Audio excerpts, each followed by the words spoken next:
I like to go down is the one of the Ethiopian Bible. Follow me, stay with me, because we're going somewhere. So the Ethiopian Bible is the oldest Bible in the world, allegedly. And because of this very questionable fact, a lot of people assume and conclude that Christianity originated in Africa. This is why language and questioning are so important, and assumptions are frowned upon. One question I think we should ask is, did the Ethiopians write the Ethiopian Bible? The answer is no. A Roman man by the name of Abba Garima wrote the Ethiopian Bible. Legend has it, he wrote this whole thing in one day because God wanted to get this message to the Ethiopians so badly that he kept the sun from setting until Garima was finished. But so what, the Ethiopians didn't write their own Bible? Does it even matter? Absolutely, it does. But let's ask another question. Is Christianity indigenous to Ethiopia? The answer to that question is also no. A Greek man by the name of Frumentius traveled to Ethiopia around the 4th century and converted their king into the Christian religion. And that is how Ethiopia became a Christian nation. Fun fact, Frumentius was also known as Abuna, meaning our father. Now, I bet you're wondering, if Ethiopia isn't the oldest Christian nation in the world, then who is? Don't worry, I got you. The oldest Christian nation in the world is Armenia. I had to Google where Armenia was, and I wasn't shocked in the least bit at what I learned. Armenia is located in the South Caucasus region of the Caucasus Mountains. Lex Ascend. That's her. That was TikToker Lex Ascend. I love her channel. Plus, she's an Atlanta girl, so I love her channel. I'm sure some of you have already seen her before, but I get so tired of the two different things that I get about from people asking the same questions, making the same statements about the Ethiopian Bible. It's the most complete Bible. It's the oldest Bible. No, it's not. It is not. The actual Bible was canonized long before you get your Ethiopian Bible. The oldest Ethiopian Bible is like 15th century, right? That's the one you get around 15th century, 1400s, right? Now, the thing about it is that people who are opposed to the other comment, people who are opposed to the fact that the slaves in America were forced into Christianity, like to point out that Christianity was in Africa before it came to the Roman government, the Roman Empire, as if that meant it went all over Africa. No, it was in Egypt.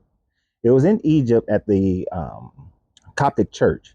And Frumentius, who was a bishop in the Coptic Church, after his shipwreck off the coast of Ethiopia or the Axiom Empire, he got permission to go back to Egypt, then got permission to come back to the Axiom Empire and convert the king over to Christianity.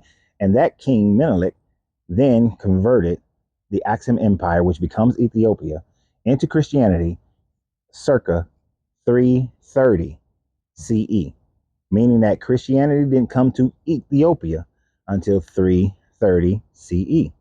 Now, long prior to that, as I said, it was already in Egypt. But even before Egypt, the first Christian church was established in Antioch, which is in Turkey. After the church was established in Antioch, it spread up into the Caucasus Mountains, and they became the first Christian nation. And then at the same time that it spread to Rome, it also spread to Egypt. Now, the Axiom Empire converted at 330. So it converted about 50 years prior to the Roman Empire converting completely to Christianity. But Christianity had been gaining speed since it had the support of Constantine in 325. That's after the Nicene Creed. But it took about 25 years of suggestions from Athanasius, who was a bishop at the Coptic Church, who was also responsible for deciding when Easter was going to occur every year as for Christians, because Constantine's main goal was to organize Christianity so that the Christians would stop fighting.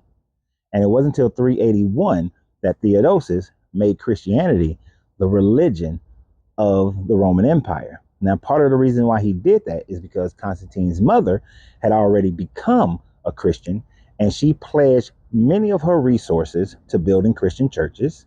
She got Constantine to build many Christian churches. So by the time you get to Theodosius, Christianity had spread very well throughout the Roman Empire because they had the support of the government. If you want to think about this more deeply, think about this. The reason why Christianity did not spread in Asia the same way it spread in the Levant and the Roman Empire is because in Asia, they did not have the support of the Mongol or the Tang dynasties. They didn't have the support of the rulership, the government. This is why it didn't spread in Japan. This is as well. This is why it didn't spread in any other parts of Asia as well, because the government was not forcing people to believe in this religion, but the Ethiopian government was forcing them to believe in it. The Roman government forced them to believe in it. That is why Christianity spread through the Roman Empire, because without the government, religions did not spread in those times.